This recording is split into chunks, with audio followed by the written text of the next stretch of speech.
اما بعد فاعوذ باللہ من الشیطان الرجیم بسم اللہ الرحمن الرحیم۔ یہ مکتوب شریف حضرت امام ربانی رضی اللہ تعالیٰ عنہ کے مکتوبات شریف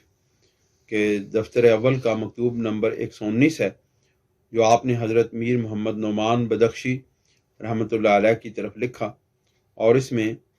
آپ نے در ترغیب بر صحبت شیخ مقتدا و در بیان آن کے گاس کے کاملان بازی از مریدان ناقص خود را ہم بتعلیم طریقت اجازت میں نمائن بواسطہ بعض نیات، کہ ایک تو یہ ہے کہ آپ نے دو باتیں اس مکتوب شریف میں لکھی ہیں۔ ایک یہ ہے کہ شیخ مقتدا کی صحبت اختیار کرنے کی ترغیب دلانے میں، اور دوسری یہ ہے کہ بعض کامل حضرات اپنے ناقص مریدوں، یعنی کہ جنہوں نے سلوک ابھی مکمل نہیں کیا ہوتا، ان کو طریقت کی تعلیم کی آگے اجازت دے دیتے ہیں، یعنی کہ وہ دوسروں کو تعلیم دینے کی،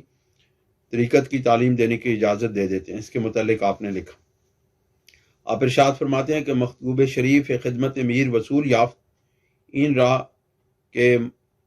میر محمد نعمان کا خط موصول ہوا، اور اس کا جواب لکھتے ہیں کہ این راہ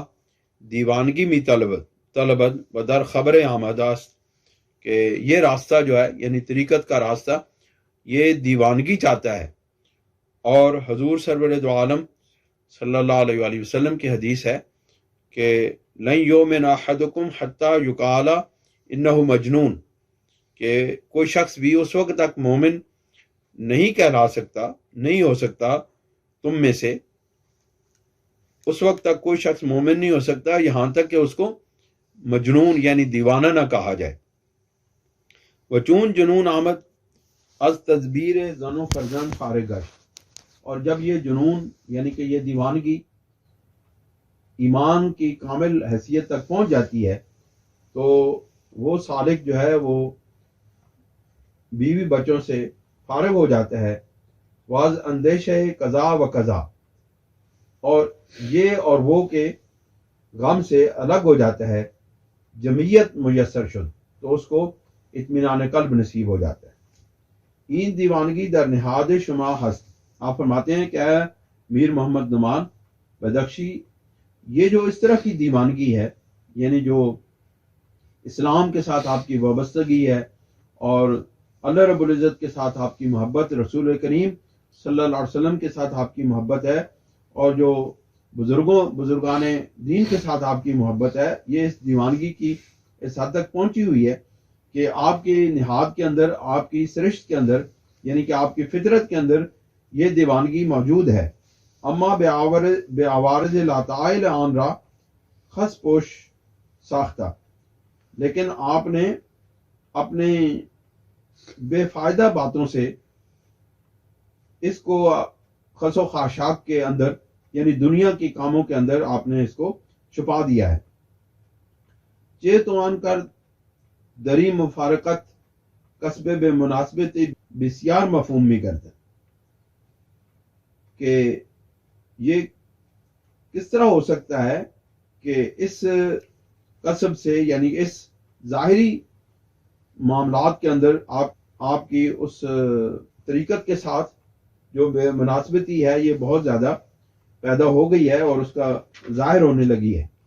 وزود تدارک عن نمائند، اور بہت جلد اس کا تدارک کرنا چاہیے۔ و بے استطاعتی رائن استطاعت دانستہ، اور بے استطاعتی یعنی کہ بے طاقتی کو یا بے استطاعت کو، بے استطاعت ہونے کو عین استطاعت سمجھنا چاہیے۔ رفع بود سوری نمائند، یہ جو ظاہری طور پر جسمانی دوری ہے اس کو دور کر دینا چاہیے۔ جمعیت ان طائفہ در ماورائے جمعیت خلق است، آپ فرماتے ہیں اس گروہ کی یعنی صوفیاء کی جو جمعیت ہے، جو دلی اطمینان ہے، وہ دنیا داروں کی جمعیت یعنی دنیا داروں کی، مخلوق کی جمعیت سے، یعنی مخلوق کے اطمینان قلب سے بہت بلند ہے۔ یعنی جو سطح مخلوق کے اندر رہتے ہوئے، دنیا کے اندر رہتے ہوئے اطمینان قلب کی ہوتی ہے، وہ ان بزرگوں کے پاس رہنے سے اور ان کی صحبت میں رہنے سے جو جمعیت خاطر، یعنی کہ جو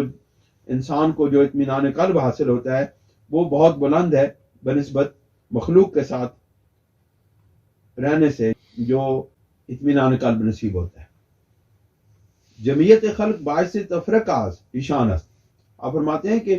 جو دنیا داروں کے پاس یا مخلوق کے پاس رہنے سے جو اطمینان قلب نصیب ہوتا ہے وہ بکھرا ہوا ہے، وہ پریشان کرنے والا، یعنی کہ وہ کبھی ہو جاتے ہیں، کبھی جمعیت ہو جاتی ہے، کبھی قلبی اطمینان ہو جاتا ہے، کبھی ختم ہو جاتا ہے۔ لیکن ان بزرگوں کے پاس جو اطمینان قلب ہے وہ ہمیشہ رہنے والا ہے۔ دست در اسباب تفرقہ خلق باعث زد، تو چاہیے کہ یہ جو مخلوق کے اندر جو تفرقہ کے اسباب ہیں ان کو چھوڑ دینا چاہیے تا جمعیت حاصل آئے، تاکہ اطمینان قلب حاصل ہو جائے۔ وہ اگر فرزن در جمعیت خلائق این طائفہ را جمعیت بخشن اذان جمعیت باعث ترسید، اور اگر فرض یہ کر لیا جائے کہ اس مخلوق کے اندر رہتے ہوئے، مخلوق کے لوگوں کے اندر رہتے ہوئے اگر کسی کو اطمینان قلب بخش دیا جائے تو اس کو اس بات سے ڈرنا چاہیے کہ یہاں تو تفرقہ کا یعنی بے اطمینانی کا مقام ہے جو مخلوق کے اندر ہے، تو اگر وہاں پر فرض کیا جائے کہ اگر کسی کو مخلوق کے اندر رہتی ہوئی اطمینان قلب نصیب ہو جائے تو اس کو اس بات سے ڈرنا چاہیے۔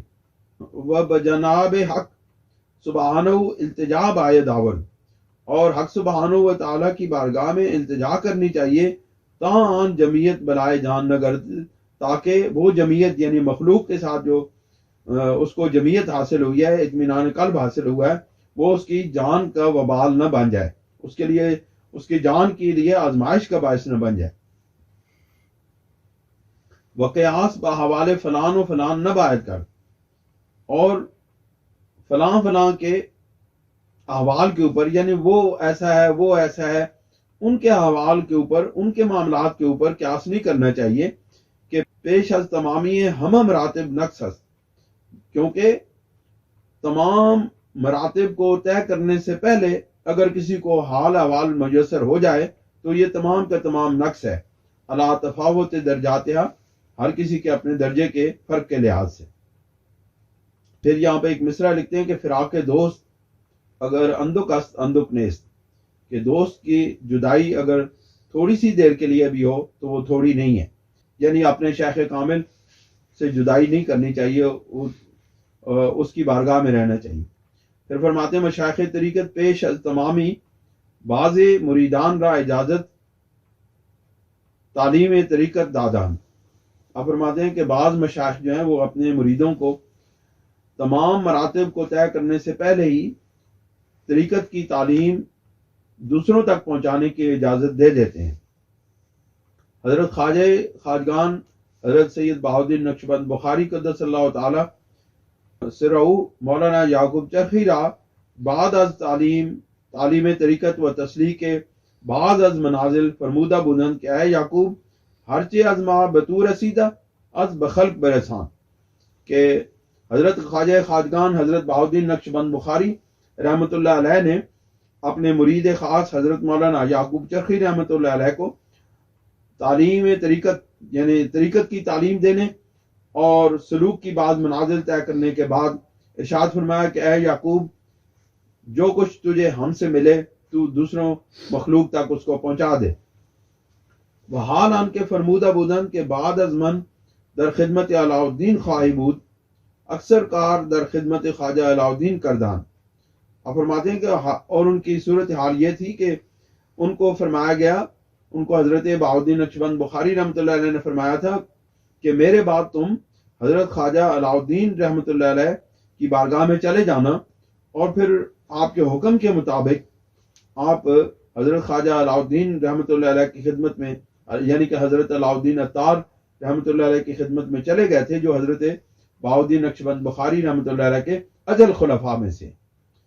ان کے پاس چلے گئے تھے، اور باقی جو معاملات ہیں حضرت نے ان کے پاس یعنی کہ حضرت یعقوب چرخی رحمۃ اللہ علیہ نے باقی جو سلوک ہے وہ حضرت علاؤالدین عطار رحمۃ اللہ علیہ کی بارگاہ میں رہ کر کے طے کیا تھا۔ حتیٰ کہ خدمت مولانا عبد الرحمن جامی در نفات ایشان را اول از مریدان خواجہ علاؤالدین مشمارن، یہاں تک کہ یہ معاملہ ایسا ہوا کہ حضرت مولانا جامی عبد الرحمن جامی رحمۃ اللہ علیہ نے اپنی کتاب نفحات الانس، یعنی اپنی کتاب نفحات الانس میں ان کو سب سے پہلے علاء الدین عطار رحمۃ اللہ علیہ کا مرید کہا، وثانین بحضرت خواجہ نقشبند نسبت بیدن، اور پھر دوسرے درجے پر انہوں نے آپ کو حضرت خواجہ نقشبند رحمۃ اللہ علیہ کی نسبت میں شمار کیا ہے۔ حالانکہ حقیقت یہ ہے کہ وہ پہلے حضرت خواجہ نقشبند رحمۃ اللہ علیہ کی خدمت میں پہنچے اور وہاں سے نسبت حاصل کی، ان کے طریقت میں ان کی بیعت کی، اور پھر حضرت بہاؤالدین نقشبند بخاری رحمۃ اللہ علیہ نے آپ کو ارشاد فرمایا تھا کہ میرے بعد آپ علاء الدین عطار رحمۃ اللہ علیہ کے پاس چلے جانا۔ تو پھر انہوں نے کیا تو اس طرح ہی، لیکن چونکہ وہ انہوں نے تعلیم و تربیت جو ہے باقی جو تعلیم تھی مکمل وہاں پہ کی تھی، اس لیے حضرت مولانا جامی رحمۃ اللہ علیہ نے ان کو حضرت علاء الدین عطار رحمۃ اللہ علیہ کے مریدوں میں شمار کیا ہے۔ آپ فرماتے ہیں بالجملہ علاج ان تفرقہ صحبت ارباب جمعیت است، یعنی کہ مختصر طور پر آپ فرماتے ہیں کہ مختصر طور پر بات یہ ہے کہ اس تفرقہ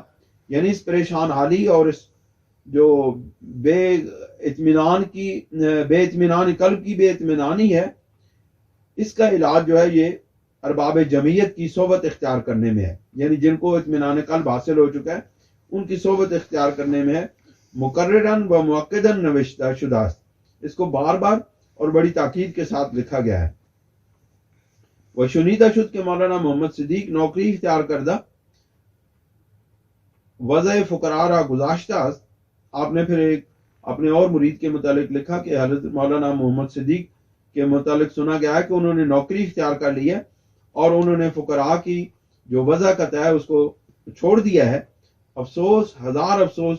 کہ کثیر از اعلی علیین باسفل سافلین برند۔ آپ فرماتے ہیں اس پر ہزاروں افسوس ہیں کہ کوئی شخص اعلی علیین سے یعنی اعلیٰ مراتب سے اسفل السافلین یعنی بالکل نیچے گرے ہوئے مقامات تک پہنچ جائے۔ امر او از دو حال بیرون نہ خواہد بود، اس ایسے شخص کا معاملہ دو حال سے خالی نہیں ہوگا۔ یا در نوکری جمعیتش خواہن داد، یا تو اس کو نوکری کے دوران میں قلبی اطمینان دے دیا جائے گا، یا نہ خواہن یا نہیں دیا جائے گا۔ اگر جمعیت خواہن داد اور اگر ان کو اس نوکری کے دوران میں قلبی اطمینان دے دیا گیا بدو داد بدو، اگر نہ خواہن